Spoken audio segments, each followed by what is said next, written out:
Je ne veux pas être catastrophiste, mais c'est une réalité. Il suffit de regarder les tableaux, de regarder l'évolution de 2011 à 2019. Sur les 3 dernières années, la LBU a beaucoup diminué. Les inscriptions en autorisation d'engagement ont beaucoup diminué.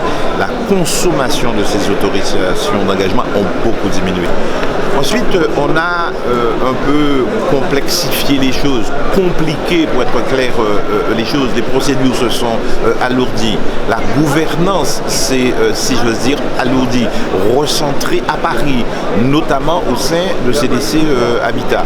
Et moi, ce que je crains, c'est que d'ici quelques temps, par une stratégie de conquête, de rachat, eh bien, on va créer à terme des sociétés foncières qui pourront louer pendant 9 ans avec un plafond, après ce sera déplafonné. Donc on ne va plus maîtriser, si j'ose dire, la politique du logement social, du logement très social et du logement évolutif social. On a là un souci qui paraît là en creux, qui n'est pas encore tout à fait affirmé, mais qui est là et qui existe.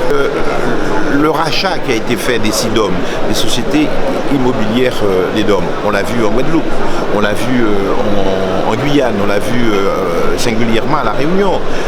D'ailleurs, l'opinion éclairée, et notamment la presse réunionnaise, a dénoncé cette mainmise-là. Mais personne ne le dit. Il y a une sorte de langue de bois, personne ne le dit. Ensuite, cette façon de dire que nos cadres ne seraient pas compétents, ça irrite quelque part. On a vu depuis des décennies des cadres venus à l'époque de la CET internationale, aujourd'hui de la CDC ou d'autres fédérations, pour remplacer les directeurs qui étaient fort compétents que nous avions récemment en Guadeloupe.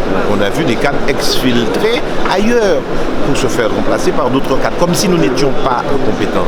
Oui, cette façon de dire on va vous aider par assistance technique, ils appellent ça dans un mot raffiné l'ingénierie, mais c'est une infantilisation, il faut le dire très clairement.